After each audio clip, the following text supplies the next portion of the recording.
ഓം കർപ്പണ്യദോഷോപഗതസ്വഭാവകവൃക്ഷാമിത്താം ധർമ്മസമൂഢചേതക യശ്രേയസ്യാനിശ്ചിതം ബ്രൂഹിതന്മേ ശിഷ്യസ്ഥേഖം ശാരിമാം താം പ്രപന്നം. ഓം നമോ ഭഗവതേ വാസുദേവായ. നമോ ഭഗവതേ വാസുദേവായ. ഓം ശ്രീകൃഷ്ണായ പരബ്രഹ്മണേ നമ. എല്ലാ സജ്ജനങ്ങൾക്കും ഗുരുവായൂരപ്പൻ്റെ നാമത്തെ സാഷ്ടാംഗ പ്രണാമം. ഉത്തരഗീതയിൽ കഴിഞ്ഞ ദിവസം നമ്മൾ 40 ശ്ലോകങ്ങൾ വരെയാണ് ചിന്തിച്ചത്. ഇനി 41 തൊട്ട് 48 വരെ ഉള്ള ശ്ലോകങ്ങളാണ് ഇന്ന് ചിന്തിക്കുന്നത്. ആലോഢ്യ ചതുരോത് വേദാൻ ധർമ്മശാസ്ത്രാണി സർവദാ യോ വൈ ബ്രഹ്മണ ജാനാതി ദർവീം പാകരസം യഥാ യഥാ ഖരചന്ദന ഭാരവാഹോ ഭാരസ്യവാഹോ നതു ചന്ദനസ്യ ഏവം ഹി ശാസ്ത്രാണി ബഹൂന്യ പ്രീത്യാ സാരം ന ജാനാൻ ഖരവൽ വഹേൽസ അനന്തകർമ്മ ശൗചം ച ജപോ യജ്ഞസ്തദൈവ ച തീർത്ഥയാത്രാദിഗമനം യാവൽ തത്വം ന വിന്ദതി ഗവാം അനേകവർണ്ണാനാം ക്ഷീരസ്യാപ്യേകവർണ്ണതാം ക്ഷീരവൽ പശ്യതേ ജ്ഞാനം ദേഹിനാം ച ഗവാം യഥാ അഹം ബ്രഹ്മേതി നിയതേ മോക്ഷ ഹേതുർമഹാത്മനാം ദ്വേപദേ ബന്ധമോക്ഷായ ന മമേതി ച മമേതി ബധ്യതേ ജന്തുർ ന മമേതി വിമുച്യതേ മനസോഹ്യ ഉന്മനീഭാവാൽ ദ്വൈതം നൈവോപലഭ്യത്തെ യഥാം യാത്യുന്മനീഭാവം തഥാ തൽപരമം പദം ഹന്യാൽ മുഷ്ടി അഭിരാകാശം ശുദ്ധാർത്ഥ ഖണ്ഡയൽ തുഷം നാഹം ബ്രഹ്മേതി ജാനാതി തസ്യ മുക്തിർന ജായതേ. ഓം തസ്സൽ. ഇതി ശ്രീമദ് ഉത്തരഗീതാസു ബ്രഹ്മവിദ്യായാം യോഗശാസ്ത്രേ ശ്രീകൃഷ്ണാർജുന സംവാദേ ദ്വിതീയോധ്യായഃ. സർവത്ര ഗോവിന്ദനാമ സങ്കീർത്തനം. ഗോവിന്ദ ഹരി ഗോവിന്ദ. 41 ശ്ലോകത്തിൽ ആലോഢ്യ ചതുരോ വേദാൻ ധർമ്മശാസ്ത്രാണി സർവദാ യോ വൈ ബ്രഹ്മ ന ജാനാതി ദർവീം പാകരസം യഥാ. 4 വേദങ്ങളും സമസ്ത ശാസ്ത്രങ്ങളും പഠിച്ചാലും അവൻ ബ്രഹ്മത്തെ അറിയുന്നതല്ല.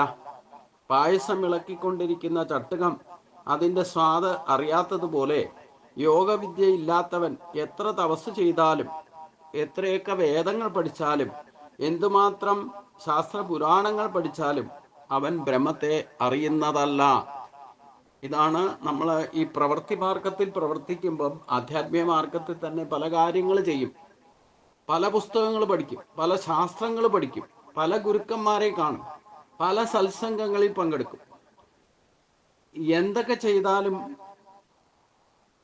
പഠിച്ചാലും അവൻ ബ്രഹ്മത്തെ അറിയുന്നില്ലെങ്കിൽ ആധ്യാത്മിക രംഗത്തെ പ്രയത്നങ്ങളൊക്കെ വ്യർത്ഥമായി ഭവിക്കുന്ന ഗീതയിൽ തന്നെ 15-ാം അധ്യായത്തിൽ ഭഗവാൻ പറയുന്നുണ്ട്. അതായത് ബ്രഹ്മജ്ഞാനം ലഭിച്ചാൽ പിന്നെ എല്ലാത്തിൻ്റെയും ജ്ഞാനമായി. ആ പരമമായ പവിത്രമായ ജ്ഞാനം ലഭിക്കാത്തിടത്തോളം കാലം ഈ പ്രവൃത്തി മാർഗത്തിൽ നമ്മൾ നമുക്കെന്താ പ്രവൃത്തി മാർഗമാണ് ഭക്തിയിലും വരുന്നത്. ഒരമ്പലത്തിൽ പോയാലും തൃപ്തിയാവില്ലല്ലോ. പിന്നെ അതിനെ കണക്ട് ചെയ്തുകൊണ്ട് വേറെ അമ്പലങ്ങൾ പോകും. ഇങ്ങനെ പല ക്ഷേത്രങ്ങളും പല തീർത്ഥസ്ഥാനങ്ങളും എന്ന് വേണ്ട. ആദ്യം വിഷ്ണു സഹസ്രനാമം പഠിക്കും, ലളിതാ സഹസ്രനാമം ജപിക്കും, ശിവസഹസ്രനാമം ജപിക്കും എന്ന് വേണ്ട. പുരാണങ്ങളാണെങ്കിൽ 18 പുരാണവും വായിക്കും, നാരായണീയം വായിക്കും, ഗീത വായിക്കും. എന്തൊക്കെ ചെയ്താലും കീർത്തനങ്ങൾ പാടും, സത്സംഗങ്ങൾ പങ്കെടുക്കും, ഇതിനിടയ്ക്ക് വേദവും പഠിക്കാൻ പോവും. ഇങ്ങനെ അപ്ഗ്രേഡേഷനൊക്കെ ഒരുപാട്. ഈ പുസ്തകജ്ഞാനം കൊണ്ട് കാര്യമില്ല എന്നർത്ഥമാണ്. അപ്പോൾ അതുകൊണ്ട് ആധ്യാത്മിക രംഗത്ത് നമ്മൾ ഈ മാർഗത്തിൽ സഞ്ചരിക്കാം, പക്ഷെ ഇതൊക്കെ അറിയാൻ വേണ്ടിയിട്ടാണ്. അത് അറിഞ്ഞ് പരമമായതിലേക്ക് നമ്മൾ എത്തുന്നില്ലെങ്കിൽ ഈ പ്രയത്നങ്ങളൊക്കെ വ്യർത്ഥമായി ഭവിക്കുന്നതാണ്. അതാണ് 4 വേദങ്ങളും സമസ്ത ശാസ്ത്രങ്ങളും പുരാണങ്ങളും പഠിച്ചാലും അവൻ ബ്രഹ്മത്തെ അറിയുന്നില്ലെങ്കിൽ ഈ പ്രയത്നങ്ങളൊക്കെ വ്യർത്ഥമായി ഭവിക്കുമെന്ന് ഗീതയിലും പറയുന്നുണ്ട്. അതിവിടെ ഒന്നോടെ ഭഗവാൻ സ്പഷ്ടമാക്കി തരിക.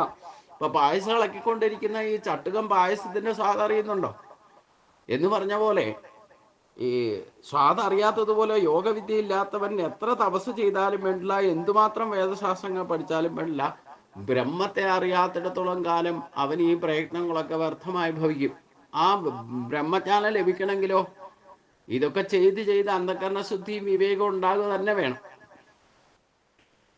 കുറച്ച് ആൽഫബറ്റിക്കലി നാമസങ്കീർത്തനമൊക്കെ ഭൗതിക തലത്തിൽ അല്ലെ ശരീരമണ്ഡലത്തിൽ നിന്ന് പ്രവർത്തിക്കുന്നതൊക്കെ ഈ പറയുന്ന പ്രയത്നങ്ങളും ചന്ദനം തൊടുന്നതും ഇല്ലേ ഭസ്മം തൊടുന്നതും ക്ഷേത്രദർശനം നടത്തുന്നതും ഈ പറയുന്ന പുരാണങ്ങൾ വായിക്കുന്നതും കുറേ നാമം ജപിക്കുന്നതും ഒക്കെ ഭൗതിക തലത്തിൽ ചിന്തിക്കുന്നവർക്ക് ഇതൊക്കെ വ്യർത്ഥമാണ്. ഇതും കൊണ്ടൊക്കെ എന്ത് നേടാനാണെന്ന് ചോദിക്കും. കുറച്ച് ആൽഫബറ്റിക്കലി നമ്മളിങ്ങനെ അക്ഷരങ്ങൾ ചേർത്ത് മന്ത്രങ്ങൾ ജപിച്ചാൽ അതുകൊണ്ട് എന്താ കാര്യം എന്ന് നമ്മൾ ദേഹമണ്ഡലത്തിൽ ഇല്ലേ ഭൗതിക മണ്ഡലത്തിൽ നിന്ന് ചിന്തിക്കുന്നവർക്കൊക്കെ തോന്നും. അതിനപ്പുറയാണ്. എന്നാൽ ആധ്യാത്മികവിദ്യ എന്ന് പറയുന്നത് നമുക്കത് ലഭിച്ചു കഴിഞ്ഞാൽ ഇതൊക്കെ ചെയ്ത് ഈ ശരീരം, ഈ പാപം പുണ്യം എന്നൊക്കെ പറയുന്നത് ഈ ഭൗതിക ആസുരി മണ്ഡലത്തിൽ മാത്രമാണ്. അതായത് ഈ ശരീരത്തിന് മാത്രം. ആത്മാവ് എപ്പോഴും പരമശുദ്ധമാണ്. പക്ഷേ ഈ നമ്മുടെ കർമ്മബന്ധനങ്ങൾ കാരണം യഥാർത്ഥ പരിശുദ്ധമായ ശക്തിയെ നമ്മൾ മറച്ചു വെച്ചിരിക്കുക. അപ്പൊ അത് മറിഞ്ഞിരിക്കുന്നിടത്തോളം കാലം ഈ ശുദ്ധമാക്കാൻ വേണ്ടിയിട്ട് ചെയ്യുന്ന മാർഗങ്ങളാണ് ഈ പറയുന്ന വേദപാരായണങ്ങളും നാമസങ്കീർത്തനം, യസ്യ സർവപാപ പ്രണാശം എന്നൊക്കെ പറഞ്ഞു കഴിഞ്ഞാൽ നമ്മൾ ഈ ശരീരം കൊണ്ട് ചെയ്തു വച്ചിരിക്കുന്ന അവിദ്യാദി ദോഷങ്ങളെ കൊണ്ടുണ്ടാകുന്ന മറയാണ് പരമശുദ്ധമായിരിക്കുന്ന പരമമായിരിക്കുന്ന നമ്മുടെ തന്നെ കയ്യിലിരിക്കുന്ന ആത്മാവിനെ നമ്മൾ അറിയാതിരിക്കുന്നത്. അത് അറിഞ്ഞാൽ പിന്നെ ഇതിൻ്റെ ഒന്നും ആവശ്യമില്ല, ദേഹത്തിൻ്റെ പോലും ആവശ്യമില്ല. ദേഹം തന്നിരിക്കുന്നത് പോലും ഈ പരമമായത് അറിയാൻ വേണ്ടിയിട്ടാണ്.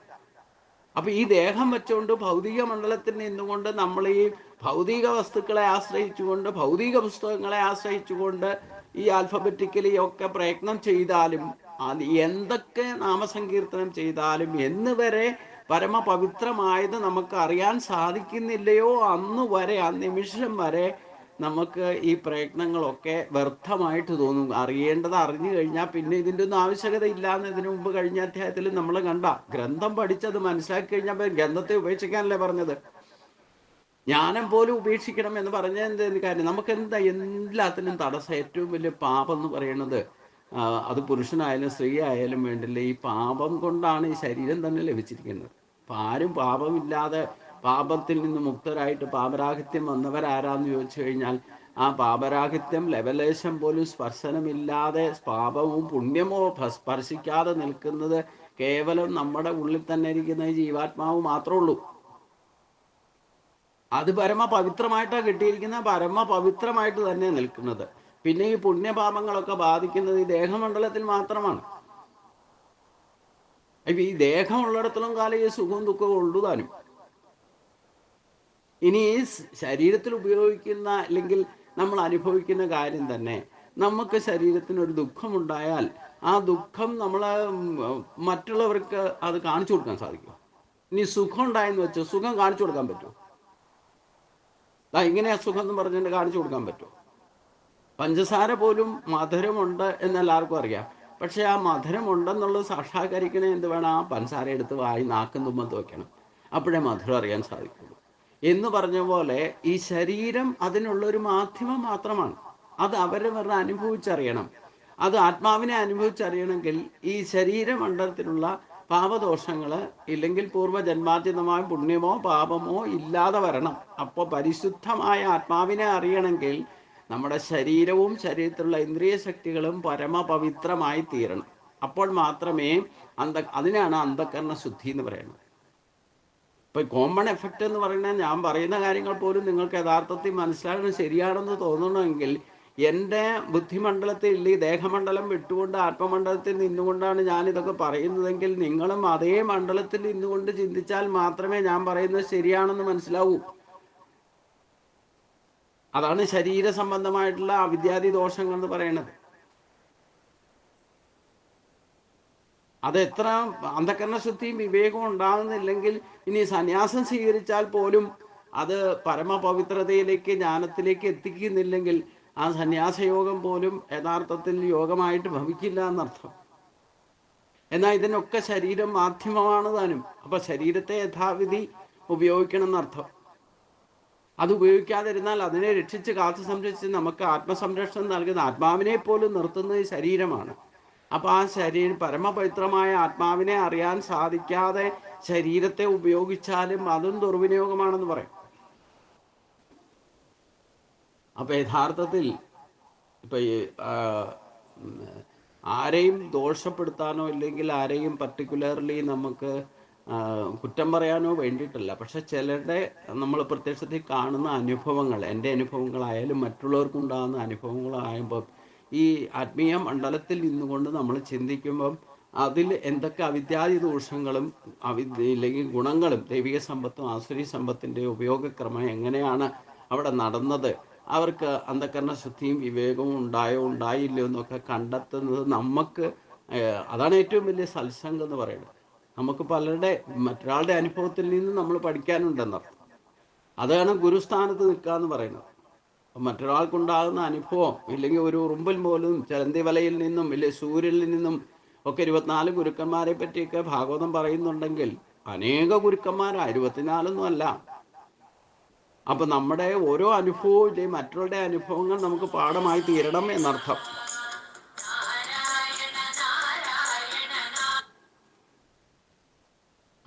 അതുകൊണ്ട് അപ്പം നമ്മൾ ആദ്യം ശ്രദ്ധിക്കേണ്ടത് നമ്മുടെ ശരീരത്തിൻ്റെ ആരോഗ്യസ്ഥിതി നല്ലോണം ശ്രദ്ധിക്കണം എന്ന് തന്നെ ഞാൻ പറയണം. അപ്പം അതുകൊണ്ട് നമുക്ക് ശരീരമാദ്യം ഖലു ധർമ്മസാധനം എന്നാണ് പറഞ്ഞിരിക്കുന്നത്. അപ്പം ഈ വേദപാരായണോ ഇല്ലെങ്കിൽ പുരാണ പാരായണോ നാമജപോ ഇരുന്ന് ക്ഷേത്രദർശനമോ തീർത്ഥയാത്രകളോ ഒക്കെ ചെയ്യണമെന്നുണ്ടെങ്കിൽ ആരോഗ്യമുള്ളൊരു ശരീരം വേണം. അതില്ലെങ്കിൽ എന്ത് സന്യാസിയായിട്ട് എന്താ കാര്യം? അത് ശ്രദ്ധിക്കണമെന്ന് ഡോക്ടർമാർ പറഞ്ഞാൽ പോലും ശ്രദ്ധിക്കാതിരുന്നാലോ? അപ്പോൾ ഇന്ന് തന്നെ ഒരു സ്വാമി സമാധിയായ മെസ്സേജ് ഞാൻ ഗ്രൂപ്പിലിട്ടിട്ടുണ്ട്. അദ്ദേഹത്തിന് നേരത്തെ കുറച്ച് അസ്വസ്ഥതകൾ ഉണ്ടായിരുന്ന, ഡോക്ടർ നന്നായിട്ട് ശ്രദ്ധിക്കണം, റെസ്റ്റ് എടുക്കണം എന്നൊക്കെ പറഞ്ഞിരുന്ന. പിന്നെ ഇപ്പം നമ്മളിതേപ്പറ്റിയൊക്കെ ചിന്തിക്കുമ്പം സാധാരണഗതിയിൽ ഇപ്പോൾ സമയമാകുമ്പോൾ ആയുസ് തീർന്നാൽ പോവും. അത് തന്നെ നമ്മൾ താൻ ബാധി ദൈവം ബാധി എന്ന് പറയുമ്പം നമ്മൾ ശ്രദ്ധിക്കേണ്ട കാര്യങ്ങൾ നമ്മൾ ശ്രദ്ധിക്കണം, നമ്മൾ ചെയ്യേണ്ട കാര്യങ്ങൾ നമ്മൾ ചെയ്യണം. അതില്ലാതെ എല്ലാം ദൈവം നോക്കിക്കോളൂ എന്നും പറഞ്ഞിരുന്നാൽ അവിടെ ഇരിക്കുള്ളൂ.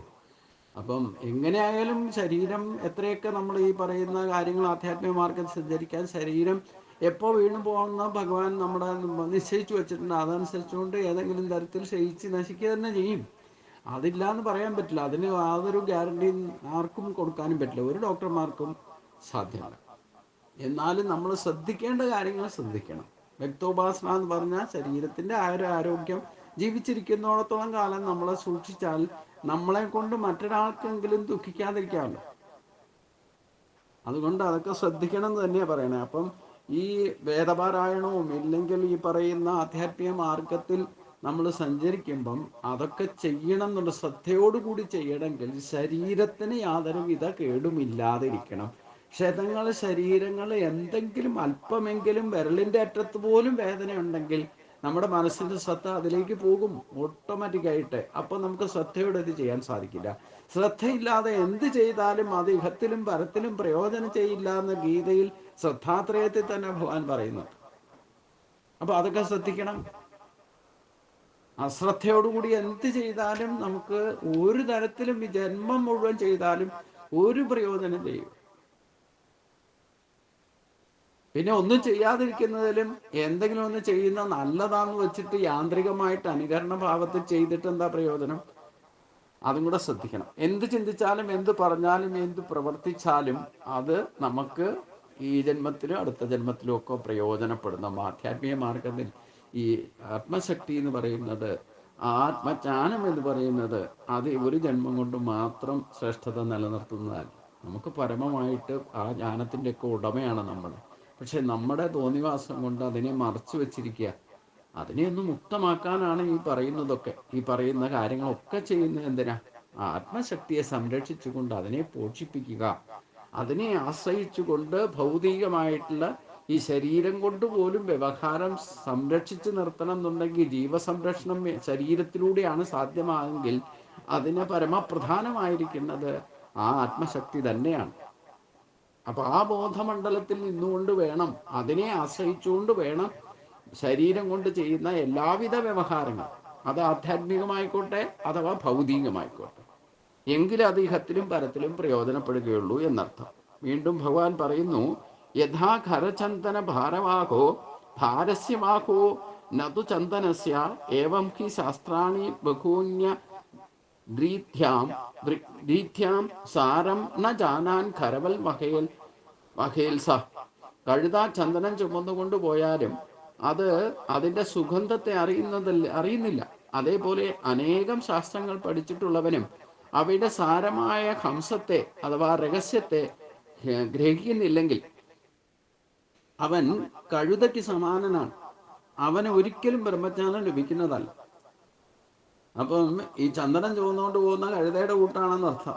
ഈ ചന്ദനത്തിന്റെ മഹത്വമോ അതിന്റെ സുഗന്ധമോ ഈ ചുമന്നുകൊണ്ട് പോകുന്ന കഴുതയ്ക്കറിയില്ല. എന്ന് പറഞ്ഞ പോലെ കഴുതയെ പോലെ നമ്മൾ ഈ പുസ്തകം ഏറ്റിക്കൊണ്ട് നടന്ന് അത് പാരായണം ചെയ്ത് അതുകൊണ്ട് ഒരു പ്രയോജനവുമില്ലെന്നാണ് പറയുന്നത്. അപ്പൊ അതിന്റെ സാരാർത്ഥത്തെ, രഹസ്യത്തെ മനസ്സിലാക്കാത്തിട്ടും ഗ്രഹിക്കുന്നില്ലെങ്കിൽ പഠിച്ചാൽ മാത്രം പോലെ. പഠിത്തം എന്ന് പറഞ്ഞാൽ പരീക്ഷയ്ക്ക് പഠിക്കുന്ന പോലെയാണ്.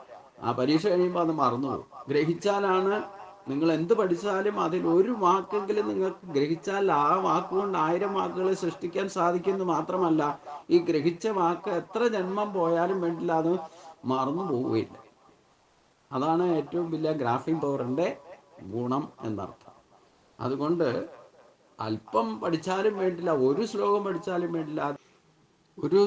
പഠിച്ചാലും വേണ്ടില്ല, അതിന്റെ രഹസ്യത്തെ മനസ്സിലാക്കണം. അത് വാക്യാർത്ഥമല്ല, അന്വയം ചെയ്തിട്ടോ ഏത് തരത്തിൽ ഭാഷാപരമായിട്ട് ആ ശ്ലോകത്തെ പഠിക്കുന്നതിലുപരി അതിലെല്ലാം ഒരു രഹസ്യം, ആധ്യാത്മികമായ, എപ്രകാരം നമ്മുടെ ഈ കോടി കോശങ്ങളുടെ ഇടയിൽ ഒളിഞ്ഞിരിക്കുന്ന ജീവാത്മാവിൻ്റെ ശക്തിയും അതിൻ്റെ ജ്ഞാനവും പരമോന്നതയും എത്രമാത്രമുണ്ടോ, ഇതേപോലെ ഓരോ ശ്ലോകത്തിലും ഓരോ പദത്തിലും അതിൻ്റെ ആധ്യാത്മികമായ ഒരു രഹസ്യം ഒളിഞ്ഞിരിക്കുന്ന ഒരു മണൽത്തരി പോലും അതായിട്ട് നിലനിർത്തുന്നത് ഈശ്വര സാന്നിധ്യമാണെന്ന് ഭഗവാൻ പറഞ്ഞു.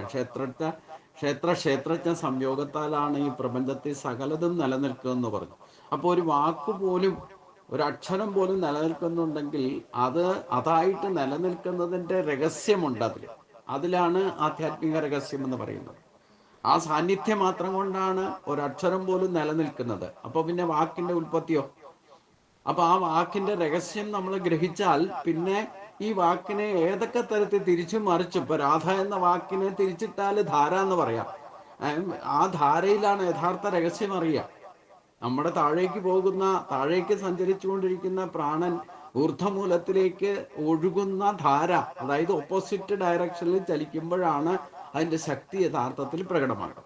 അത് സഹസ്രാര പത്മത്തിലെത്തി പ്രപഞ്ച പ്രാണനുമായിട്ട് 2 അംഗുലം വ്യത്യാസത്തിൽ നിൽക്കുന്ന പ്രാണനുമായിട്ട് സമ്മേളിക്കുമ്പോൾ അതാണ് യോഗം എന്ന് പറയുന്നത്. യഥാർത്ഥത്തിൽ നമ്മുടെ ശരീരത്തിലുള്ള പ്രാണൻ ഓപ്പോസിറ്റ് ഡയറക്ഷനിൽ, അതായത് താഴേക്ക് ഓട്ടോമാറ്റിക് സഞ്ചരിക്കുന്ന ഗുരുത്വാകർഷണം കൊണ്ട് നമ്മൾ പൊതുവെ ഭൂമിയിലേക്ക് പതിക്കുന്നത് പോലെ തന്നെ നമ്മുടെ പ്രാണൻ എടുക്കുന്ന ഓരോ ശ്വാസവും പ്രപഞ്ചത്തിൽ നിന്ന് എടുക്കുന്നതായാലോ താഴേക്ക് സഞ്ചരിക്കാനാ എപ്പോഴും അതിന് ഉത്സാഹം. അതിൻ്റെ ടെൻഡൻസി അതാണ്. അതേ പ്രാണനെ നമ്മൾ പതുക്കെ ഉയർത്തിക്കൊണ്ട് വന്ന ആജ്ഞാചക്രത്തിൽ സ്ഥിരം ചെയ്ത് സഹസ്രാര പത്മം വഴി കടത്തി വിടുമ്പോഴാണ് 2 അംഗുലം മുകളിൽ, നമ്മുടെ തൊട്ടടുത്ത് നിൽക്കാണ്, 2 അംഗുലം മുകളിൽ നിൽക്കുന്ന പ്രപഞ്ചപ്രാണൻ പരമാത്മ ശക്തിയായിട്ട് കണക്ട് ചെയ്തോ. ഇത്രയേ ഉള്ളൂ സംഗതി. ഇവിടെയാണ് ബോധം നമ്മുടെ ഉറക്കുക. ഇത് രണ്ടുമായിട്ട് കണക്ട് ചെയ്താൽ നമ്മുടെ ശക്തി മുഴുവൻ പോഷിപ്പിക്കപ്പെടും. ഈശ്വരന്റെ ശക്തി മുഴുവൻ നമ്മളിൽ പ്രകടമാക്കും. നമ്മുടെ ഈ എന്താ പറഞ്ഞ പ്രകൃതിയുമായിട്ടുള്ള ബന്ധമാണ് രാധത്തെ കാണിക്കുന്നത്. അത് മാറ്റങ്ങൾക്ക് വിധേയമാണ്. അത് ശരീരമണ്ഡലത്തിൽ തന്നെ നിൽക്കുന്നതാണ്. അത് അവിടെ മാത്രം കുടുങ്ങിക്കിടക്കുന്നതുകൊണ്ട് ഈ പരമമായ ലക്ക് ഈ ഓപ്പോസിറ്റ് ഡയറക്ഷനിൽ നമ്മൾ ഉയർത്തിക്കൊണ്ട് വരാൻ ശ്രമിക്കുമ്പോഴും അത് ശരീരം തന്നെ നമുക്ക് ഡിസ്റ്റർബൻസ് ഉണ്ടാക്കുമോ എന്ന് തോന്നും. പക്ഷേ ഇതിനെ ജയിച്ചാലോ? അപ്പൊ ഉയർത്തിക്കൊണ്ടുവരാം. അപ്പൊ രാധ എന്ന പദം തിരിച്ചിട്ടാൽ ധാര എന്ന് പറയാ. ഇങ്ങോട്ടാ ധാരണ, അതായത് ഈശ്വരന്റെ ശക്തിയെ നമ്മൾ ആജ്ഞാചക്രത്തിൽ ധാരണ ചെയ്യണമെങ്കിൽ മൂലാധാരത്തിൽ കിടക്കുന്ന ആ ശക്തിയെ ഉയർത്തിക്കൊണ്ട് വരുന്നതാണ് ധാര. ഉദ്ധരേത് ആത്മനാത്മാ എന്ന് പറയുന്നത് ഭഗവാൻ പറഞ്ഞ അത് തന്നെയാണ്. അപ്പൊ അതിന് ഈ ഗ്രന്ഥപാരായണോ തീർത്ഥയാത്രകളോ ക്ഷേത്ര ദർശനങ്ങളോ ഒക്കെ നമുക്ക് പരമമാവിലേക്ക് എത്തിക്കുള്ള നമ്മളെ ഈ കർമ്മങ്ങൾ ശരീരം കൊണ്ട് ചെയ്യുമ്പോൾ അതിൽ നിന്ന് ഓട്ടോമാറ്റിക് ആയിട്ട് പാപരാഹിത്യം വരും ശ്രേഷ്ഠമായ. അങ്ങനെയാണ് പൗരമ പവിത്രമാകുന്നത്. അത് ശരീരം മാധ്യമമാണ് എന്ന് വെച്ചുകൊണ്ട് ഇതൊന്നും ചെയ്യാതിരിക്കണം എന്നല്ല എൻ്റെ ചെയ്യാതിരിക്കുന്നത്. എന്തുകൊണ്ടാണ് ചെയ്ത്? നമ്മൾ എത്രയോ കർമ്മങ്ങൾ ചെയ്താണ് ഈ പരമമായതിനെ അറിയാത്ത വിധത്തിൽ അതിനെ ബന്ധിച്ചു നിർത്തിയിരിക്കുന്നത്. ആ കെട്ട് നമ്മൾ തന്നെ അയക്കണ്ടേ? അതിന് ശരീരമാണ് മാധ്യമം. ആ ശരീരം ഭഗവാൻ അപരാശക്തിയായിട്ട് നൽകിയിരിക്കുന്നത് ഈ പരമമാത്രം നമ്മൾ തന്നെ അനേക ജന്മങ്ങളിൽ അറിയാതെ സംഭരിച്ചു വച്ചിരിക്കുന്ന ഈ ബന്ധനങ്ങളെ ഒന്ന് ഒഴിവാക്കിയെടുക്കണ്ടേ? അതിന് താൻ ചെയ്യേണ്ടത് താൻ ചെയ്യണം, മറ്റൊരാളെ കൊണ്ട് ചെയ്യിക്കേണ്ടത് മറ്റൊരാളെ കൊണ്ട് ചെയ്യിപ്പിക്കണം, കൂടി ചെയ്യേണ്ടത് കൂടി ചെയ്യണം. അതിനാണ് ഇവിടെ ഇനി പറയുന്നത് ഭഗവാൻ അനന്ത കർമ്മ ശൗചം ച ജപോ യജ്ഞ സദൈവച തീർത്ഥയാത്രാദിഗമനം യാവൽ തത്വം ന വിന്ദതി. എണ്ണിയാലൊടുങ്ങാത്ത പൂജാം കർമ്മങ്ങള്, ശൗചങ്ങള്, ജപം, യജ്ഞങ്ങളും തീർത്ഥയാത്രകളും മറ്റും എത്രയൊക്കെ നടത്തിയാലും തത്വവും രാജഹംസവുമായിരിക്കുന്ന ചൈതന്യത്തെ, അതായത് അന്ധകരണ ശുദ്ധിയും വിവേകവും ഉണ്ടാകുന്നില്ലെങ്കിൽ അറിയാൻ ഈ പറയുന്ന എത്ര പ്രയത്നിച്ചാലും വേണ്ടില്ല, ചൈതന്യത്തെ അറിയാൻ കഴിയുന്നതല്ല. അതിന് വിധി പ്രകാരം യോഗം പഠിച്ചേ മതിയാകൂ. യോഗം എന്ന് പറയുന്ന ഈ 2 അംഗുലം മുകളിൽ നിൽക്കുന്ന അതിനെ തമ്മിൽ എങ്ങനെ ബന്ധിപ്പിക്കാം, അതായത് പരമപവിത്രമായിട്ട് നമ്മുടെ സഹസ്രാര പത്മത്തിന് മുകളിൽ പ്രപഞ്ച പ്രാണന്റെ ചൈതന്യം 2 അംഗുലം മുകളിൽ നിൽക്കുന്നുണ്ട്. മൂലാധാരത്തിൽ കിടക്കുന്ന ഈ ചൈതന്യത്തെ പോഷിപ്പിച്ച് ഉയർത്തിക്കൊണ്ടുവന്ന് അത് ആജ്ഞാചക്രത്തിൽ സ്ഥിരം ചെയ്ത് കുറച്ചു കാലം ഉപയോഗിച്ചാൽ മാത്രമേ അതിന് പവിത്രത വരൂ. അതിനാണ് ആജ്ഞാചക്രത്തിൽ സ്ഥിരം ചെയ്യണം എന്ന് പറഞ്ഞത്. അത് സ്ഥിരം ചെയ്തുകൊണ്ടിരുമ്പോൾ നമ്മുടെ ആജ്ഞയും നമ്മുടെ സ്വഭാവവും നമ്മുടെ ചാൽചലനങ്ങളും എല്ലാം നിയന്ത്രിക്കപ്പെടും. ആ പരമശുദ്ധിയായ അവസ്ഥയിൽ മാത്രമേ പരമമായത് എന്തെന്ന് നമ്മൾ അനുഭവിച്ചറിയാൻ സാധിക്കൂ. അപ്പോഴാണ് പ്രാക്ടിക്കൽ തലത്തിൽ നമ്മൾ ഈ ആജ്ഞാചക്രത്തിന്റെ നിർദ്ദേശങ്ങൾ അനുസരിച്ചുകൊണ്ട് പ്രവർത്തിക്കാൻ തുടങ്ങുമ്പോഴാണ് നമ്മൾ നിവർത്തി മാർഗത്തിൽ പ്രവർത്തിക്കുക. അപ്പോഴാണ് അത് പരമപവിത്രമാകുന്നത്. അപ്പൊ അന്ധകരണ ശുദ്ധിയും വിവേകവും തന്നെ വിശുദ്ധി ചക്രം കടക്കുമ്പോൾ തന്നെ നമ്മുടെ 50% മേലെ പാപനാശം പാപരാഹിത്യം സംഭവിച്ചുകൊണ്ടായിരിക്കും. പിന്നെ കൂടുതലും നമുക്ക് പുണ്യകർമ്മങ്ങളിലേക്കൊക്കെ തിരിയാനുള്ള ജ്ഞാനത്തിലേക്കൊക്കെ തിരിയാനിടവരും. അതൊന്നുമില്ലാതെ ആജ്ഞാചക്രത്തെ സ്ഥിരം ചെയ്തുകൊണ്ട് ഒരു തരത്തിലും പുണ്യപാപങ്ങളുടെ ബന്ധനങ്ങളില്ലാതെ പവിത്രതയിൽ കുറച്ചു കാലം നിർത്തി ഉപയോഗിച്ചാൽ മാത്രമേ എപ്പോഴാണോ ഭഗവാന്റെ കൃപ ലഭിക്കുന്നത് അത് സഹസ്രാര പത്മം കടന്ന് ഞാനെന്ന ബോധത്തിൽ ഉറയ്ക്കും. രണ്ടും കൂടെ കണക്ഷൻ ആകണം എന്നർത്ഥം. അതാണ് ചൈതന്യത്തെ അറിയാനുള്ള ഒരേ ഒരു മാർഗം. അതിന് ശരീരമാണ്. അതിനാണ് ഈ യോഗം പഠിക്കാൻ പറഞ്ഞത്. അപ്രാപ്യസ്യ പ്രാപ്യത ഇത് യോഗം. ദേഹമണ്ഡലത്തിൽ നിൽക്കുന്ന ശക്തിയും ആ ആത്മീയ മണ്ഡലത്തിൽ നിൽക്കുന്ന ശക്തിയും കൂടെ യോജിപ്പിക്കുന്നതാണ് യോഗം എന്ന് പറയുന്നത്. പ്രകൃതിയും പുരുഷനും ഒന്നാകാം. സർവത്താൻ അവിസ്നേഹ തത്വപ്രാപ്തി. ഈ മമതാബന്ധമൊക്കെ വിട്ടിട്ടേ നമ്മള് ആ ഭഗവാൻ അവസാനം പറഞ്ഞത് സഞ്ജയനിലൂടെ പറയിപ്പിക്കുന്ന ആ ശ്ലോകം ഓർത്തിരിക്കണം. അവിടെയാണ് രാധയും കൃഷ്ണനും തമ്മിലുള്ള ബന്ധം കാണിക്കുക. ആ മമധർമ്മം എന്താണെന്ന് വെച്ച് കഴിഞ്ഞാൽ ഈ യോഗമാണ്. മനുഷ്യ ശരീരത്തിലൂടെ കിട്ടിയിരിക്കുന്നത് ആ ദൈവീയ സമ്പത്തിനെയും അശ്രീ സമ്പത്തിനെയും യോജിപ്പിച്ച് നിർത്തുന്ന പ്രക്രിയ. അതാണ് എത്ര യോഗേശ്വര കൃഷ്ണോ എത്ര പാർത്ഥോ ധനുത്തര തത്ര ശ്രീ വിജയോദ്ഭോഗോ നേതിർമതിർമമ. ഈ യോജിപ്പിക്കലാണ് ഭഗവാൻ അവസാനം പറഞ്ഞ് നമുക്ക് പറഞ്ഞു തന്നിരിക്കുന്നത്.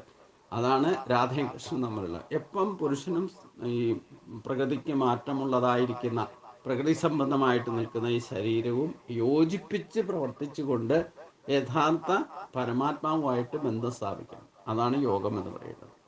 അതിന് വിധിപ്രകാരം ശീലിക്കണം. അത് ശാസ്ത്ര വിധിപ്രകാരം ഭഗവാന്റെ അതിൻ്റെ ചെയ്യേണ്ടതും ചെയ്യാൻ പാടില്ലാത്തതും എന്തൊക്കെയാണെന്ന് കൃത്യമായിട്ട് പറഞ്ഞു തന്നിട്ടുണ്ട്.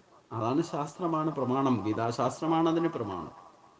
അപ്പൊ അതുകൊണ്ട് അത് ശ്രദ്ധിക്കണം. ഗവാം അനേകവർണ്ണാനാം ക്ഷീരസ്യോപ്യ ഏകവർണ്ണത ക്ഷീരവൽ പശ്യതേ ജ്ഞാനം ദേഹിനാം ച ഗവാം യഥ.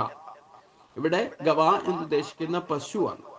പശുക്കൾ അനേക നിറത്തിലുണ്ട് അല്ലേ? തൊലിയുടെ നിറം കൊണ്ട് അനേകം പശുക്കളുടെ അനേക കളറിലുണ്ടാവും. 2 കളർ, വെളുത്തും കറുപ്പും വെളുപ്പും ചുവപ്പും വെളുപ്പും ഇങ്ങനെയൊക്കെ മിക്സഡ് ആയിട്ടുള്ള പശുക്കൾ അനേകമുണ്ടെങ്കിലും ഈ പശുക്കളിൽ നിന്ന് കിട്ടുന്ന പാലെല്ലാം വെളുത്തതല്ലേ?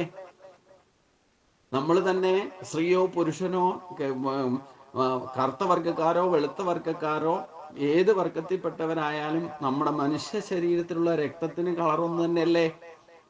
ഇതേപോലെ അനേക വർണ്ണത്തിലുള്ള പശുക്കളുടെ പാല് വെളുത്തത് തന്നെയാകുന്നു. അതേപോലെ ശാസ്ത്രങ്ങൾ നാനാപ്രകാരത്തിലുണ്ട്, പുരാണങ്ങളും അനേകമുണ്ട്, വേദങ്ങളും 4 ഉപനിഷത്തുകൾ അനേകമുണ്ട്.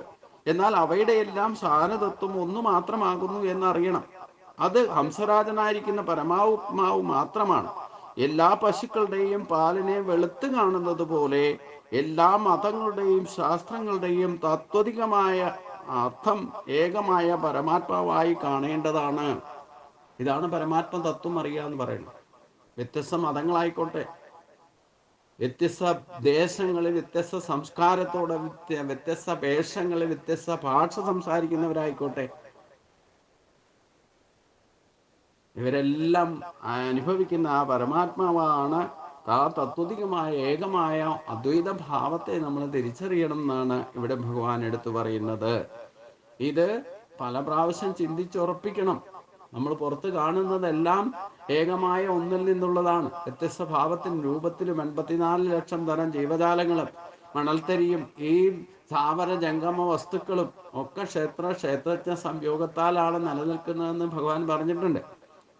അപ്പം അതുകൊണ്ട് നമ്മൾ ഈ വേദശാസ്ത്രങ്ങളോ പുരാണങ്ങളോ ഒക്കെ പഠിക്കുമ്പോഴും എല്ലാത്തിലും വ്യത്യസ്തമായ അഭിപ്രായം രേഖപ്പെടുത്തുന്നുണ്ട്. ഓരോന്ന് പഠിച്ചാലും 18 പുരാണങ്ങൾ പഠിച്ചാലും ഏത് പുരാണത്തെ അടിസ്ഥാനമാക്കി ഏത് ദേവന്റെ പുരാണത്തെയാണോ പ്രകീർത്തിക്കുന്നത് അതിലൊക്കെ വ്യത്യസ്തമായിട്ടൊക്കെ നമുക്ക് തോന്നും. പക്ഷേ വർണ്ണിക്കുന്നത് ഒന്നു തന്നെയാണ്. പരമമായ ആ പരമാത്മാവിനെ അറിയാൻ വേണ്ടിയിട്ടാണ് ഇങ്ങനെ വ്യത്യസ്ത ഭാവത്തിൽ അതൊക്കെ കുടികൊള്ളുന്നത് എന്ന് നാം അറിയണം. അതിലൊക്കെ ശാസ്ത്രങ്ങൾ ഏത് പഠിച്ചാലും നാനാപ്രകാരത്തിലുണ്ട്.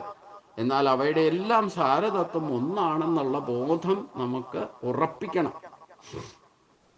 അതാണ് ഏറ്റവും വലിയ പ്രശ്നം. നമ്മുടെ ശീലം ഈ പലത് കണ്ടിട്ടും പലര് പഠിപ്പിച്ചതും പലതും ശരിയാണെന്നൊക്കെ തോന്നും. ഒന്നിൽ നിന്ന് ശ്രേഷ്ഠമായിട്ട് ഞാൻ എന്തെങ്കിലും പറഞ്ഞാൽ അത് ശ്രേഷ്ഠമായിട്ട് തോന്നും. മറ്റൊരാൾ അതിനേക്കാളും എന്നെക്കാളും കുറച്ചുകൂടെ കേമായിട്ട് പറഞ്ഞാൽ അതാണ് ശരിയെന്ന് തോന്നും.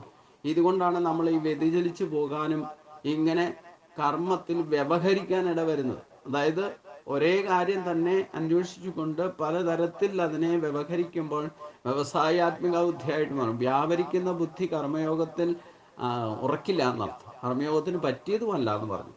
അപ്പൊ ഈ വ്യാപരിക്കുന്ന ബുദ്ധി ഉണ്ടാകാൻ കാരണം ഇതാണ്. നമ്മുടെ മനസ്സാണെങ്കിൽ ഈ ചാടി കളിക്കുന്ന സ്വഭാവം കൂടെ ഉള്ളത് കൊണ്ട് നമ്മൾ എപ്പോഴും ഒന്നിൽ ഉറച്ചു നിൽക്കില്ല എന്നുള്ളതാണ് ഏറ്റവും വലിയ പ്രശ്നം. വീണ്ടും ഭഗവാൻ പറയുന്നു, അഹം ബ്രഹ്മേതി നിയതേ മോക്ഷ ഹേതുർ മഹാത്മനാം ദ്വേ പദേ ബന്ധമോക്ഷായ ന മമേതി മമേതി ച മമേതി ബധ്യതേ ജന്തുർ ന മമേതി വിമുച്യതേ. ഈ 2 ശ്ലോകങ്ങൾ ഒന്നിച്ച് ചിന്തിക്കണം. മഹത്തുക്കൾക്ക് മോക്ഷകാരണമായിരിക്കുന്ന ഒരു തത്വമുണ്ട്. ഞാൻ ബ്രഹ്മമാകുന്നു എന്ന അഖണ്ഡമായ ചിന്ത മാത്രമാണ് അത്. ബന്ധത്തിൻ്റെയും മോക്ഷത്തിൻ്റെയും ഓരോ മാർഗങ്ങൾ ഇവിടെ തുറന്നു കിടക്കുന്നു. അതിൽ ഏത് വേണമെങ്കിലും നമുക്ക് സ്വീകരിക്കാവുന്നതാണ്. ഇത് എൻ്റേത് എല്ലാം എനിക്ക് വേണം എന്നതാണ്. ഇത് എൻ്റെ എന്നുള്ള ചിന്ത, ഇതെല്ലാം എനിക്ക് വേണം എന്ന ചിന്ത ബന്ധത്തിൻ്റെ മാർഗമാകും. ഇതെൻ്റേതല്ല, ഒന്നും എനിക്ക് വേണ്ട എന്ന് ചിന്തിച്ച് ജീവിക്കുന്നത് മോക്ഷത്തിൻ്റെ മാർഗവുമാണ്. ഇതിൽ ഏത് മാർഗമാണ് സ്വീകരിക്കേണ്ടതെന്ന് ബുദ്ധിമാൻ ചിന്തിച്ചു കൊള്ളുക. അപ്പൊ ഇതിലേത് മാർഗമാണ് സ്വീകരിക്കേണ്ടത്? നമ്മുടെ മുമ്പിൽ നമ്മൾ എന്ത് കാര്യവും, ശരീരവും എൻ്റേത്, ശരീരത്തിലുള്ളതും ധരിക്കുന്ന വസ്ത്രവും നമ്മൾ ഉടുക്കുന്ന കിടക്കുന്ന ഇടവും കിടക്കയും പായും തലേണയും എന്ത് വേണ്ട എൻ്റെ എന്ന് പറഞ്ഞുകൊണ്ട് നിൽക്കും. ഇതൊക്കെ എൻ്റേത്, ഇതൊക്കെ എനിക്ക് വേണം. അതും ഒരു മാർഗം. ഇത് ഭൗതിക മണ്ഡലത്തിലാണ് ഈ ഒരു ചിന്തയിൽ ഉറച്ചു നിൽക്കുക. അത് എന്തൊക്കെ പാരായണോ തീർത്ഥയാത്രാദി ഗമനം നടത്തിയാലും എന്ന് വരെ എൻ്റേത് എന്നുള്ളത് ചിന്ത നിലനിൽക്കുന്നുവോ അവരെപ്പോഴും ഭൗതിക മണ്ഡലത്തിൽ ഈ സുഖദുഃഖങ്ങൾ അനുഭവിച്ചുകൊണ്ട് തന്നെ ജീവിക്കാൻ യോഗ്യരാകുന്നു. അതേ നടക്കൂ. അതേസമയം എന്നാണോ നമ്മുടെ രണ്ടാമത്തെ മാർഗം എന്താ പറഞ്ഞിരിക്കുന്നത്? ഈ ഒരു ശ്ലോകത്തിൽ തന്നെ രണ്ട് കാര്യം പറയുന്നത്. ഇതൊന്നും എൻ്റേതല്ല, ഇതൊന്നും എനിക്ക് വേണ്ട എന്ന് ചിന്തിച്ച് ജീവിക്കുന്നത് മോക്ഷമാർഗമാണ്. അപ്പോൾ അഖണ്ഡമായ ചിന്തനം, മഹത്തുക്കൾക്ക് മോക്ഷകാരണമായിരിക്കുന്ന ഒരു തത്വമുണ്ട്, ഒറ്റ തത്വമേ ഉള്ളൂ. അത് ഞാൻ ബ്രഹ്മമാകും. അതിനെ ആശ്രയിച്ചാൽ പിന്നെ മറ്റൊന്നും വേണ്ട, ആ ചിന്ത മാത്രമാണത്. എന്നാൽ ബന്ധനത്തിനായിട്ടും മോക്ഷത്തിനായിക്കൊണ്ടും ഓരോ മാർഗങ്ങളുണ്ട്. എൻ്റേതെന്ന് ചിന്തിച്ച് എനിക്കത് വേണം ഇത് വേണം എന്ന് ചിന്തിച്ചുകൊണ്ടിരുന്നത്. മോക്ഷം പോലും എനിക്ക് വേണമെന്ന് വിചാരിച്ചുകൊണ്ടാണ് ചെയ്യുന്നതെങ്കിൽ മോക്ഷം ഒരിക്കലും നടക്കില്ല. അതുകൊണ്ട് ആ ഒരു മോഹങ്ങളും ഉണ്ടാകാൻ പാടില്ല എന്ന് പറയുന്നു. ഞാൻ ചെയ്യുന്നതൊക്കെ എൻ്റെ മോക്ഷമാർഗമാണെന്ന് വന്നാൽ അവിടെ അഹങ്കാരം ഉണ്ടാകും. അഹങ്കാരമാണ് ഏറ്റവും വലിയ ശത്രു. നമ്മൾ ജ്ഞാനിയായാലും വേണ്ടില്ല, ഞാൻ ജ്ഞാനിയാണെന്നുള്ള ഭാവം ഉണ്ടായാൽ ഇതെൻ്റേതാണ് ജ്ഞാനം എന്നൊക്കെ ചിന്തിക്കാൻ പോയാൽ അത് മോക്ഷമാർഗമല്ല, അത് ബന്ധനമാർഗമായിട്ട് മാറും. അതേസമയം ഇതൊന്നും എൻ്റേതല്ല, എനിക്ക് ഇനി ഒന്നും ഭൗതികമായിട്ട് ഇല്ലെങ്കിൽ ഒന്നും ആവശ്യമില്ല, എന്തിനെപ്പറ്റി അറിഞ്ഞോ അത് മാത്രമാണ് ഞാൻ മറ്റൊന്നുമല്ല എന്നുള്ള ആ ബോധതലത്തിൽ ഉറച്ചു നിന്ന് ജീവിച്ചാൽ അത് മോക്ഷമാർഗവുമാണ്. ഇതിൽ ഏത് മാർഗമാണ് സ്വീകരിക്കേണ്ടതെന്ന് യഥായിച്ച തഥാ ഗുരു എന്ന് ഭഗവാൻ പറഞ്ഞല്ലോ. ഭഗവാൻ പറഞ്ഞതൊക്കെ ഇതിതേ ജ്ഞാനമാഖ്യാതും ഗുഹ്യാദ്ഗുഹ്യതരം മയാ വിമർശയിത ശേഷേണ യഥേച്ഛസി തഥാ ഗുരു എന്ന് അർജുനനോട് പറയാൻ കാരണവും ഈ ഒരൊറ്റ ശ്ലോകത്തിൽ ബേസിലാണ്. ഞാൻ പറയാനുള്ളതൊക്കെ പറഞ്ഞു, ഇനി ഏത് മാർഗം സ്വീകരിക്കണമെന്ന് നിനക്ക് സ്വയം തീരുമാനിക്കാം. അപ്പൊ പരമമായത് എന്താണെന്ന് മനസ്സിലാക്കി കഴിഞ്ഞാൽ മാത്രമേ മറ്റൊന്നും വേണ്ടാന്ന് തോന്നുകയുള്ളൂ. ഇതിനപ്പുറത്തേക്ക് ഞാൻ ആരാന്ന് തിരിച്ചറിഞ്ഞു കഴിഞ്ഞാൽ പിന്നെ എൻ്റേതുമില്ല, ഞാനുമില്ല. ഞാനുണ്ടെന്നുള്ള ബോധം എന്താണോ അതാണ് മോക്ഷമാർഗം. ആ മോക്ഷമാർഗത്തേക്ക് ഉറച്ചു കഴിഞ്ഞാൽ പിന്നെ ഈ ഭൗതികമായിട്ടുള്ള ഒന്നും, ഈ ശരീരം എൻ്റെ എന്ന് പറഞ്ഞുകൊണ്ടിരിക്കുന്നത് പോലും എൻ്റെ അല്ല. നമ്മളായിട്ട് എന്താ ഉണ്ടാക്കിയത്? ഞാൻ അല്ലെങ്കിൽ തന്നെ പറയാറുണ്ട്, എന്തെങ്കിലും നമുക്ക് അവകാശം പറഞ്ഞേ നമ്മളായിട്ട് വേർത്തുണ്ടാക്കിയതാണെങ്കിൽ അതിനെന്തെങ്കിലും ഭൗതികമായിട്ട് അവകാശം പറയാം. ഈ ശരീരം നമ്മുടെ വേർപ്പുണ്ടായതാണ്, നമ്മളുണ്ടാക്കിയതാണ്. പിന്നെ എന്ത് പറഞ്ഞിട്ടാണ് നമ്മൾ അവകാശം പറയാൻ? സമാധാനം പോലും സമവസ്ഥ ആധാനം ചെയ്യണം. അല്ലാതെ എനിക്ക് സമാധാനം വേണമെന്ന് പറഞ്ഞാൽ അവിടെ സ്വാർത്ഥത വന്നു. അത് മോക്ഷമാർഗമല്ല, ബന്ധമാർഗമാണ്. അപ്പൊ അതുകൊണ്ട് അത് ഏത് മാർഗം സ്വീകരിക്കണമെന്ന് ശ്രേയസ് വേണോ പ്രേയസ് വേണോ എന്ന് ബുദ്ധിമാനായിരിക്കുന്ന നിങ്ങൾ തന്നെ ചിന്തിച്ചു കൊള്ളുക എന്നാണ് പറഞ്ഞത്. മനുഷ്യൻ പൊതുവെ ബുദ്ധിമാനാണ്, ശ്രദ്ധാമയനാണ്. ഇതിലൊക്കെ എന്താണ് ശ്രദ്ധിക്കേണ്ടത്? നമ്മൾ ഭൗതിക മണ്ഡലത്തിലാണ് ശ്രദ്ധ ചെലുത്തിക്കൊണ്ട് ജീവിക്കുന്നതെങ്കിൽ അതൊക്കെ ബന്ധമാർഗമാണ്, ബന്ധനമാർഗമാണ്. 3 തരത്തിലുള്ള ബന്ധനം വന്ന് നമ്മളെ ബാധിക്കും. അതാണ് വീണ്ടും ഈ പാപം പങ്കിലമായിരിക്കുന്ന ശരീരത്തിന്റെ ഏറ്റവും വലിയ മാലിന്യാവസ്ഥ എന്ന് പറയുന്നത് എന്താ? ഈ ശരീരം ലഭിക്കാൻ തന്നെ കാരണം ഈ ബന്ധനങ്ങളാണ്. അതിനെ ബന്ധിച്ചു നിർത്തിയിരിക്കുന്ന പുണ്യപാപങ്ങളുടെ ബന്ധനമാണ് ഏറ്റവും വലിയ ബന്ധനം. ആ ബന്ധനത്തിൽ നിന്ന് മുക്തമാകണമെങ്കിൽ ഇതൊന്നും എൻ്റേതല്ല, ഈ ശരീരം മുതൽ എൻ്റേതല്ല, എനിക്കൊന്നും വേണ്ട എന്നൊരു ഭാവത്തിൽ നാകാംക്ഷേ വിജയം കൃഷ്ണ നചരാജ്യം സുഖാനിജ കിംനോ രാജ്യേന ഗോവിന്ദ കിം ഭോഗേ ജീവിതേനവാം എന്ന് അർജുനൻ ഭഗവാനോട് പറഞ്ഞത് ഓർത്തിരിക്കുക. മനസ്സോ ഹ്യുന്മനീഭാവാൽ ദ്വൈതം നൈവോപലഭ്യതേ യഥാ യാത്യുന്മനീഭാവം തഥാ തൽ പരമം പദം. മനസ്സിൽ അഹങ്കാരം അഥവാ ഞാനെന്നും എൻ്റേതെന്നുമുള്ള വൃഷ്ടിഭാവം നിലനിൽക്കുമ്പോൾ അവനിൽ ദ്വൈതഭാവം നിലനിൽക്കും. അഹങ്കാരം നിശേഷം അവസാനിപ്പിച്ചാൽ അവൻ പരമപദത്തെ പ്രാപിക്കുകയും ചെയ്യും. ഇതിന് ഏറ്റവും വലിയ തടസ്സം എന്താ? നമ്മളെ ബന്ധനത്തിൽ പെടുത്തുന്നത് നമ്മുടെ അഹങ്കാരമാണ്. അപ്പം എന്ത് ചെയ്താലും വേണ്ടില്ല, അതിലൊക്കെ ഞാൻ എൻ്റെ എന്നുള്ള ഭാവം വരുമ്പോൾ തന്നെ ഞാൻ ലഭിച്ചാലും വേണ്ടില്ല, ഭൗതിക വസ്തുക്കൾ എന്തെങ്കിലും ലഭിച്ചാലും വേണ്ടില്ല, സുഖഭോഗങ്ങൾ ലഭിച്ചാലും വേണ്ടില്ല, അവിടെയൊക്കെ ഞാനെന്ന ഭാവത്തിൽ അഹംബോധം, അഹങ്കാരമായിട്ട് മാറുമ്പോൾ അതാണ് നമുക്ക് ഏറ്റവും വലിയ ശത്രുവായിട്ടും ബന്ധനത്തിൽപ്പെടുന്നത്. അതുകൊണ്ട് മനസ്സിൽ അഹങ്കാരം അഥവാ ഞാനെന്നും എൻ്റേതെന്നുമുള്ള വൃഷ്ടിഭാവം നിലനിർത്തുന്നവനിൽ ദ്വൈതഭാവം നിലനിൽക്കും. ഞാനെന്ന് തോന്നിയേ എൻ്റെയെന്നും തോന്നിയാൽ അവിടെ തന്നെ ദ്വന്ദ്ഭാവം, ഈ ഞാനും എൻ്റെയും ഒന്ന് തന്നെയാണെന്നുള്ള ഭാവം വരണം. അത് നിലനിൽക്കുന്നതാണ്. അതിന് അഹങ്കാരമാണ് നിശേഷം ഇല്ലാതാക്കേണ്ടതെന്നർത്ഥം. അപ്പം ആ അവസ്ഥയിലേക്ക് ഉയരുന്നവൻ പരമപദത്തെ പ്രാപിക്കുന്ന പറയും. അപ്പം അതുകൊണ്ട് ഈ അധ്യായത്തിൻ്റെ അവസാനം ഭഗവാൻ പറയുന്നു, ഹന്യാൽ മുഷ്ടി അഭിരാകാശം സുധാർത്ഥ ഖണ്ഡയൽ തുഷം നാഹം ബ്രഹ്മേതി ജാനാതി തസ്യ മുക്തിർ ന ജായതേ. ആകാശത്തിലേക്ക് മുഷ്ടി ചുരുട്ടി ഇടിക്കുന്നതും ഉമി കുത്തി അരിയാക്കി വിശപ്പ് മാറ്റാൻ ശ്രമിക്കുന്നതും നിഷ്പ്രയോജനമായ സംഗതികളാണ്. അതേപോലെ തന്നെയാണ് ഞാൻ ബ്രഹ്മമെന്ന അഖണ്ഡ ചിന്തയില്ലാതെ മുക്തിക്ക് വേണ്ടിയിട്ട് നാനാവിധത്തിലുള്ള കർമ്മങ്ങൾ ചെയ്യുന്നത്. അതുകൊണ്ട് വ്യർത്ഥമായ മറ്റ് കർമ്മങ്ങളെല്ലാം ഉപേക്ഷിച്ച് സോഹം ഭാവിയിൽ മുഴുകി മുക്തി ആർജിക്കുന്ന, സോഹം ഭാവിയിൽ മുഴുകി മുക്തി ആർജിക്കുക. അതായത് കരണശേഷി ആർജിച്ച ഉപാസകന് ആത്മശക്തി പുറത്തേക്ക് ഒഴുകിക്കൊണ്ടിരിക്കുന്ന നവദ്വാരങ്ങളുടെയും വാതിലുകളെ വശീകരിച്ച് അടയ്ക്കുവാൻ കഴിഞ്ഞതിനാലാണ് ശക്തിക്ഷയത്തിൽ നിന്നും രക്ഷപ്പെട്ട് സസുഖം വസിക്കാൻ കഴിയുന്നത്. ഈ സംഗതിയാണ് ഭഗവാൻ ഇനി ഉത്തരഗീതയുടെ 57-ാമത്തെ ശ്ലോകത്തിലൂടെ അർജുനന് ഉപദേശിക്കുന്നത്. കഴിഞ്ഞ അധ്യായത്തിലെ കാര്യമാണ് ഇവിടെ പറയുന്നത്. 57 എന്നുള്ളത് 7-ാം ശ്ലോകത്തിൽ, 57-ാമത്തെ ശ്ലോകത്തിൽ, ഉത്തരഗീതയിൽ 1-ാം അധ്യായത്തിൽ 57 എന്ന് പറയുന്നത് നമ്പറിങ്ങിൽ വന്ന തെറ്റുണ്ട്. അതായത് 54 ശ്ലോകങ്ങളാണ് നമ്മൾ കണ്ടത്. അതിൽ 53-ാമത്തെ ശ്ലോകമാണ് ഇവിടെ 57-ാമത്തെ ശ്ലോകത്തിൽ പറയുന്നത് എന്നർത്ഥം. അത് സൂചന നൽകിക്കൊണ്ടാണ് ഇവിടെ ഭഗവാൻ ഈ അധ്യായം സമർപ്പിക്കുന്നത്. അതായത് കരണശേഷി ആർജിച്ച ഉപാസകന് ആത്മശക്തി പുറത്തേക്ക് ഒഴുകിക്കൊണ്ടിരിക്കുന്ന നവദ്വാരങ്ങളുടെയും വാതിലുകളെ വശീകരിച്ച് അടയ്ക്കുവാൻ കഴിഞ്ഞതിനാലാണ് ശക്തിക്ഷയത്തിൽ നിന്നും രക്ഷപ്പെട്ട് സസുഖം വസിക്കാൻ കഴിയുന്നത്. ഈ സംഗതിയാണ് ഭഗവാൻ പിന്നീട് ഉത്തരഗീതയുടെ 53-ാമത്തെ ശ്ലോകത്തിൽ 53-ാമത്തെ ശ്ലോകത്തിലൂടെ അർജുനന് ഉപദേശിച്ചത്. അപ്പോൾ ഇവിടെ ആകാശത്തിലേക്ക് മുഷ്ടി ചുരുട്ടി വെറുതെ ഇടിക്കുക അല്ലേ നമ്മൾ കാണുന്നുണ്ടല്ലോ.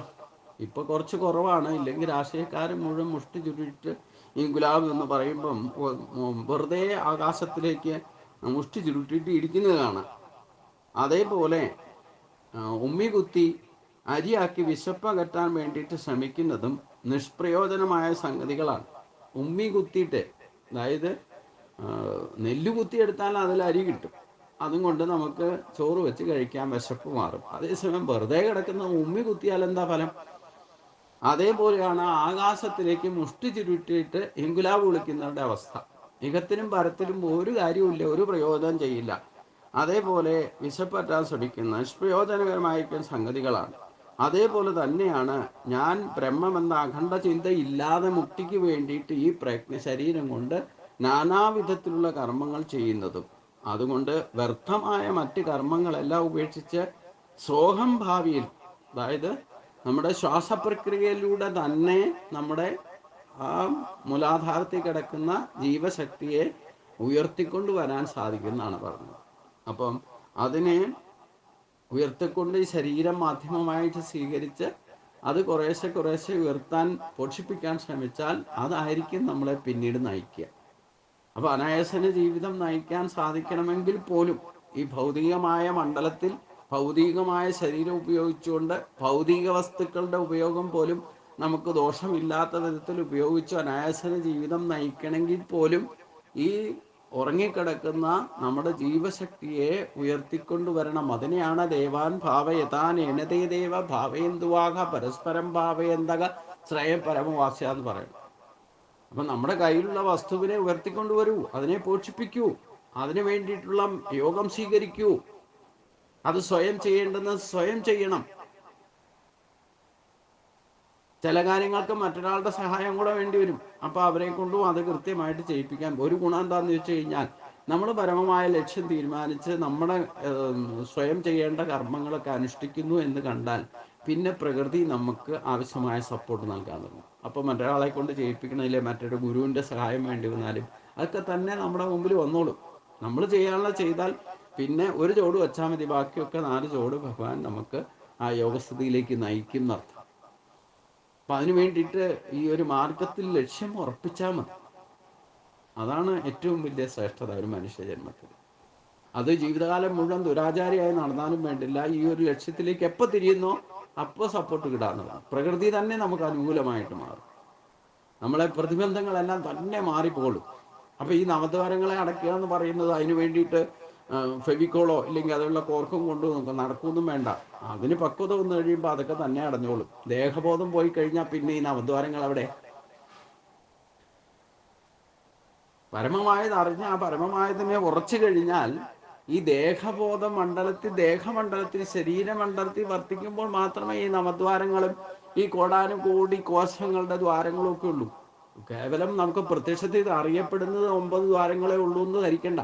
അദൃശ്യമായിട്ടുള്ള സൂക്ഷ്മരൂപത്തിലുള്ള ഓരോ രോമകൂപങ്ങളും ദ്വാരങ്ങളാണ്. വേർപ്പൊക്കെ പിടിച്ചു വരുന്ന എവിടുന്ന? അപ്പൊ പലതരത്തിലെ പല കാര്യങ്ങൾക്ക് വേണ്ടിയിട്ട് നമ്മുടെ ഈ എനർജി ലെവല് പ്രവർത്തിച്ചുകൊണ്ടായിരിക്കുന്നത്. പക്ഷെ അതിനെയെല്ലാം ദേഹമണ്ഡലത്തിൽ നിന്നും ആത്മീയ മണ്ഡലത്തിലേക്ക് ഉയരണം. ആത്മബോധത്തിലേക്ക് ഉയർന്നാൽ ഇതൊക്കെ തന്നെ അടഞ്ഞു പൊക്കോളും. അതാണ് ഇവിടെ പറഞ്ഞത്. അപ്പൊ കരണശേഷി ആർജിച്ച ഉപാസകന ആത്മശക്തി പുറത്തേക്ക് ഒഴുകിക്കൊണ്ടിരിക്കുമ്പോൾ ഈ പറയുന്ന ദേഹബോധം പൂർണ്ണമായിട്ട് വിട്ടുപോകുമ്പോൾ ഈ നവദ്വാരങ്ങളൊക്കെ തന്നെ അടഞ്ഞോളും. ആ വാതിലുകളെ വശീകരിച്ചടയ്ക്കുവാൻ സാധിക്കാന്ന് പറഞ്ഞാൽ എന്താ? ദേഹമണ്ഡലത്തിൽ നിന്ന് ആത്മീയ മണ്ഡലത്തേക്ക് ഉയർന്നവന് ദേഹം പിന്നെ ഇല്ല, പിന്നെ എന്ത് നവദ്വാരങ്ങൾ? അത് നമ്മൾ ഓർക്കണം. അതാണ് പ്രധാനമായിട്ട് ഈ അധ്യായത്തിൽ പറഞ്ഞ് അവസാനിപ്പിക്കുന്നത്. ഈ 8 ശ്ലോകങ്ങളൊന്ന് പാരായണം ചെയ്തുകൊണ്ട് നമുക്ക് ഇന്നത്തെ ഭാഗം സമർപ്പിക്കാം.